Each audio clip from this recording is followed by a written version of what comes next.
ታሪካችን የሚጀምረው ማዕበል በሚያናውጠውና በባህር በተከበበ አንድ ብቸኛ የመብራት ማማ ላይ ነው። እዚህ ማማ ውስጥ ሜሰን የተባለ ዓለምን ርቆ ሰዎችን ጠልቶ የሚኖር የቀድሞ ነፍሰ ገዳይ ይኖራል። ከታማኙ ውሻው በቀር ማንም የለውም። በተመሳሳይ ቅጽበት በአቅራቢያው ካለው ባህር ላይ አንዲት መርከብ ወደ ደሴቲቱ ስትቃረብ እንመለከታለን። በመርከቧ ላይ ጄሲ የተባለች ቆንጆ ወጣትና አጎቷ ይገኛሉ። ጄሲ የሜሰን የገለልተኝነት ሕይወት ያሳዘናት ይመስላል። በጥንቃቄም በአንዲት ትንሽ ጀልባ ተጭና ለሜሰን የሚሆን የምግብ ቁሳቁሶችና አንድ በስጦታ የተጠቀለለ ዕቃ ይዛ ወደ ቤቱ ትመጣለች። ዕቃዎቹንም በሩ ላይ አስቀምጣ ሜሰን ሳይወጣ በፍጥነት ተመልሳ ትሄዳለች። ሜሰን ውጭ ምንም ሰው አለመኖርን አረጋግጦ ቁሳቁሶቹን ይሰበስባል። ነገር ግን ያንን ስጦታ እዚያው ደጃፍ ላይ ጥሎት ይገባል። የእሱም ዕለታዊ ተግባርም ይሄው ነው። ብቻውን መብላትና መተኛት፣ በደሴቱ ላይ መንከራተትና ማታ ማታ በመብራት ማማው ላይ ሆኖ ባህሩን መጠበቅ ነው። ሰውን ከመጥላቱ የተነሳ ቼዝ እንኳን የሚጫወተው ከራሱ ጋር ነው። ነገር ግን በአንድ ጨለማ ምሽት ይሄ የለመደው ሰላማዊ ሕይወት ለዘላለም ሊቀየር ግድ ይሆናል። በማግስቱ ጠዋት ጄሲ በድጋሚ ቁሳቁሶችን ይዛ መጣች። ሜሲም በሩን ከፍቶ ዕቃውን ተቀብሎ ወዲያውኑ ሊዘጋው ሲል ጄሲ በእግሯ ከረገጠችው በኋላ ስጦታውን በራሷ እጅ ሰጠችው። ሜሰን ግን ፊቱን ሳይፈታ ዳግመኛ እዚህ ደሴት ላይ እግርሽን እንዳታነሽ ሲል በጥብቅና በደረቅ ቃል አስጠነቀቃት። ሁልጊዜም ሳይሰለቹ ቁሳቁስ ለሚያመጡለት ሰው ይህንን ያህል ጨካኝ መሆን ጄሲን አስደነገጣት። ሜሰን ግን እግሯን ገፍቶ በሩን ዘጋው። ጄሲም ብታለቅስና ብትጮህም ዞር ብሎ አላያትም። በመጨረሻም ስጦታውን መሬት ላይ ጥላ ወደ መርከቧ ተመለሰች። ጄሲና አጎቷ ደሴቱን ጥሎ ለመሄድ ሲነሱ ተፈጥሮ በድንገት ተቆጣች። ኃይለኛ ንፋስ መነጨ። ሰማዩም በከባድ ደመና ተከደነ። ባህሩም ማዕበል አነሳ። የአጎቷ ጩኸትና የባህሩ ጫጫታ ደሴቱን አወከው። ጄሲም ወደ ጀልባዋ ገብታ ለማምለጥ ብትሞክርም ቁጣው የበረታው ማዕበል ጀልባዋን ገለበጣት። ቤቱ ውስጥ የነጎድጓድ ድምፅ የሰማው ሜሰን በመስኮት ቁልቁል ሲመለከት ጄሲ በሞትና በሕይወት መካከል እየታገለች እንደሆነ ተረዳ። ያረጀ ነፍሰ ገዳይ ልቡ በድንገት በራራ። ጋራዡ ውስጥ የነበረችውን ጀልባውን አስነስቶ ወደዚያው አደገኛ ውሃ ተጠጋ። ጄሲም ራሷን ስታ በአሳ ማጥመጃ መረብ ተጠልፋ ወደ ባህሩ ጥልቀት እየሰመጠች ነበር። ሜሰንም ሳይጠራጠር ውሃው ውስጥ ጠልቆ በመግባት መረቡን በጥሶ ወጣት። ነገር ግን አጎቷና ትልቋ መርከብ ቀድሞውንም ወደ ባህሩ ታችኛው ክፍል ሰምጠው ነበር። ሜሰን ጄሲን ወደ ቤቱ ወስዶ የመጀመሪያ እርዳታ አደረገላት። ትንፋሿ ሲመለስም አልጋው ላይ አስተኝቶ አሳረፋት። ጄሲም ስትነቃ የመጀመሪያው ጥያቄ ስለ አጎቷ ነበር። ሜሰን ግን አሳዛኙን እውነት ነገራት። አጎትሽ መርከቡ ውስጥ ተይዞ ሕይወቱ አልፏል ይላታል። ጄሲም በከባድ ሐዘን ተሰበረች። እያለቀሰችም ድካም አሸንፏት ተኛች። በማግስቱ ሜሰን ቁስሏን ሲያክምላት ጄሲ ወደ ዋናው መሬት እንዲወስዳት ለመነችው። ቤተሰቦቼ ይፈልጉኛል ስትል፣ ሜሰን ግን ከእንግዲህ ማንም ቤተሰብ የለሽም፣ አባትሽም ከዓመታት በፊት ሞቷል፣ ያሳደገሽ አጎትሽም ይኸው ተለየሽ ይላታል። ጄሲ በድንጋጤና በሐዘን ተዋጠች። ሜሰን ግን ስራውን ለመስራት ወደ ጋራዥ ወጣ። ጄሲ በመስኮት ሆና ይህን ምስጢራዊ ሰው ተከታተለው ጀመር። በቤቱ ውስጥም ስትዘዋወር ራሷን ለመከላከል አንድ ስለታማ ቢላዋ በሚስጥር ሰርቃ ያዘች። የዚያን ዕለት ምሽትም ጄሲ በሕልሟ በከባድ ቅዠት ስትጮህ ሜሰን ሊያረጋጋት ቀረበ። እሷ ግን ደንግጣ ቢላዋን ወደሱ ሰነዘረች። ሜሰንም አልተቆጣም። ይልቁንም በረጋና በሚያረጋጋ ድምፅ አናግሮ ቢላዋን ከእጁ ተቀበላት። ከዚያም ቢላዋው ለአደጋ መከላከያ እንዴት መያዝ እንዳለባት አስተማራት። በቀጣዮቹ ቀናትም በመካከላቸው የነበረው ርቀት ቀስ በቀስ እየቀነሰ መጣ። ሜሰን በብቸኝነቱ ጊዜ ስዕል እንደሚስል፣ ውሻውም ስም እንደሌለው አወቀች።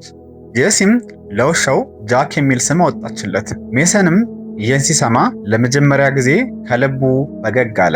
ነገር ግን የጄሲ ቁስል ሊሻሻል አልቻለም። እንዲያውኑም መመረዝ ጀመረ። ሜሰን ተገቢውን መድኃኒት ለመግዛት ጄሲን ደሴት ላይ ትቶ ወደ ዋናው መሬት ከተማ ለመሄድ ወሰነ።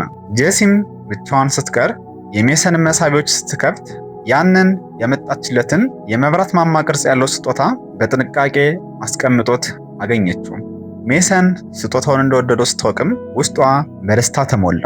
በሌላ በኩል ከተማ የደረሰው ሜሰን መድኃኒት ቤት ሲገባ በከተማው የተገጠሙት ዘመናዊ የክትትል ካሜራዎች ምስሉን መቅረጽ ጀመሩ። በዚያን ጊዜ ታሪካችን በለንደን ወደሚገኘው የዋይት ሆል የሚስጥር ምርመራ ክፍል ይወስደናል። እዚያም ስቲቨን የተባለ ባለስልጣን ስለሚባለው በዩኬ ውስጥ ሰዎችን በካሜራ የሚከታተል እጅግ አደገኛ የሰው ሰራሽ አስተዋጽኦ ስነ ስርዓት ማብራሪያ እየሰጠ ነው። ይህ ስርዓት እንዲዘጋ ቢወስንም ስቲቭ ግን ከጠቅላይ ሚኒስትሩ ጋር በሚስጥር ተገናኝቶ ከህግ ውጭ በድብቅ ስራውን ለመቀጠል ያሰራል። ሜሰን መድኃኒትና ልብስ ገዝቶ ሊወጣ ሲል በመንገዱ ላይ የነበሩ ሴቶች ቪዲዮ ሲቀርጹ በካሜራው ላይ አብሮ ይገባል። የቲያትር ተንታኞችም ወዲያውኑ የሜሰንን ፊት ለይተው አወቁት። መዝገቡ ሲገለጥም ሜሰን ከዓመታት በፊት ከመንግስት የነፍስ ማጥፋትና የቦምብ ፍንዳታ ሚስጥር ጋር የተያያዘ ሰው መሆኑን ታወቀ። MI6ም እሱን ለአንዴና ለመጨረሻ ጊዜ ለማጥፋት አጥቀው ተነሱ። ሜሰን ወደ ደሴቱ ተመልሶ የጄሲን ቁስል አክሞ አዳዲስ ልብሶችን ሰጣት። ሁለቱም ተቀምጠው ምግብ እየተመገቡ ሳለ የሜሰን የሰምሰማ ስሜት ከባህር ላይ የጀልባ ድምፅ አዳመጠ። በቢኖኩላሩ ሲመለከትም የታጠቁ ኃይሎች ወደ ደሴቱ እየመጡ መሆኑን አየ። ጄሲን ቤት ውስጥ ቆልፋ እንድትቀመጥ አዘዛት። ጀልባዋም የደሴቱን ዳርቻ እንደረገጠች ሜሰን አስቀድሞ ያዘጋጀውን ገመዶችና ወጥመዶች አነቃቃ። አጥቂዎቹም በወጥመድ እየተያዙ አንድ ባንድ ወደቁ። ነገር ግን የተወሰኑ ወኪሎች በሩን ሰብረው በመግባት ጄሲን በኃይል ይዘዋት መሮጥ ጀመሩ። በዚያን ጊዜ በሜሰን እና በወኪሎቹ መካከል ፍጹም ጨካኝ የሆነ የእጅ በእጅ ፍልሚያ ተደረገ። ሜሰን ጄሲን ሊወስዳት የነበረውን ወኪል በጥይት ደፋው። ሲጠጋውም በሰውነቱ ላይ የቪዲዮ ካሜራ መጫኑን አየ። ወደ ቤቱ ሲመለስ ግን ልብ የሚሰብር ትዕይንት ገጠመው። ታማኙ ውሻ ጃክ ጄሲን ለመከላከል ሲዋጋ በጥይት ተመትቶ ሕይወቱ አልፏል። ሜሰን ለታማኙ ጓደኛው በዝምታ የክብር ምስጋናውን አቀረበ። ወዲያውኑም በአንድ ስልክ ደውሎ ሚስጥራዊ ቦታ ካስያዘ በኋላ ስልኩን ሰባብሮ ጣለው። ጄሲን ይዞም ከደሴቱ በጀልባ መለጠ። ይህ በእንዲህ እንዳለም ከሽፈቱ ያስቆጠው ስቲቨን ጄምስ የተባለውን ፍጹም ርህራሄ የሌለውን ዋና ነፍሰ ገዳይ ሁለቱንም እንዲያጠፋቸው አዘዘው። በማግስቱ ጠዋት ሜሰን እና ጄሲ ከተማ ደረሱ። ሜሰን ጄሲን ሽጉጥ አስታጥቆ ወደ አንድ ቤት ገባ። እዚያም የቤቱ ባለቤትና ልጁ ይጋፈጡት ሲሉ ጄሲ ጣልቃ በመግባት የሜሰንን የጥይት ቁስል እንዲያክሙለት ለመነች። ሰውየውም ፈቀደ።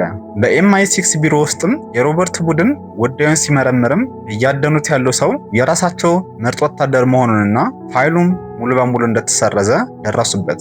ስቲቨንም ሚስጥሩ ሊወጣበት ስለሆነ ጄምስን በፍጥነት እንዲገድላቸው አዘዘው። ነገር ግን የቤቱ ባለቤት ልጅ ለህግ አስከባሪዎች ደውሎ ነበር። ፖሊስና ነፍሰ ገዳዩ ጄምስ በአንድ ላይ ቤቱን ከበቡት። ጄምስም ይተኩስባቸው ሲል ሜሲን አምልጦ የፖሊስ መኪና ቀምቶ መንዳት ጀመረ።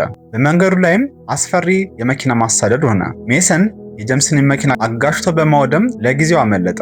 ጄምስ ግን ከአደጋው በህይወት ወጥቶ የመጡትን ፖሊሶች በሙሉ በጥይት ጨረሳቸው። ባለስልጣኗ ሮበርታም እውነቱን ለማወቅ ስቲቭን ጠየቀችው። ሜሰን ከዓመታት በፊት በአንድ ልዩ ጦር ውስጥ እያለ የውጭ ሀገር ጠላትን እንዲገድል ታዞ እምቢ ስላለ ነው አላት። ሮበርታ ግን በጥልቀት ስትመረምር እውነቱን አገኘችው። ሜሰን እንዲገደል የታዘዘው ጠላት ሳይሆን የመንግስትን ሚስጥር ያወቀ ንጹህ የኒውክሌር ሳይንቲስትን መሆኑን አወቀች። ሜሰን ይህንን ግፍ ስላልተቀበለ ነበር ስሙም በአሸባሪነት ተቀይሮ የሞት ፍርድ የተፈረደበት። ሜሰንም አንድ የድሮ ጓደኛውን አግኝቶ ጄሲን እንዲጠብቅላት ቢጠይቀውም ጓደኛው ግን በካንሰር ታሞ ለሞት እየተቃረበ ስለነበር ይህን ነገር መቀበል አልቻለም። ይልቁንም መኪናውንና የጥሪ ስልክ ሰጠው። በዚህም ጊዜ ጄምስ በድጋሚ መጥቶ ጥቃት ሰነዘረ። ሜሰን ግን በከባድ ፍልሚያ አሸንፎት አመለጠ። ሜሰን ይህን አደገኛ ጨዋታ ለማቆም ዋናው መሪ ላይ መድረስ እንዳለበት አወቀ። በዚያውኑ ምሽትም ለንደን ውስጥ ወደሚገኝ አንድ ትልቅ የምሽት ክለብ ጄሲን ይዞ ገባ። እዚያም አንድ የውስጥ ወንጀለኛ መሪን አግኝቶ የሴቶች ኮንትሮባንድ ሚስጥርሽን ለMI6 እንዳላጋለጠብህ ጄሲን አዲስ ማንነትና ገንዘብ ሰጥተህ ደህንነቷን በተጠበቀ ቦታ ደብቃት ሲል አስፈራራው። መሪውም ተስማማ። ነገር ግን የስቲቭ አነጣጣሪዎች ክለቡን ከበቡት። በከባድ ግርግርና ተኩስ መካከል ጄሲም በቫን መኪና ተጠለፈች።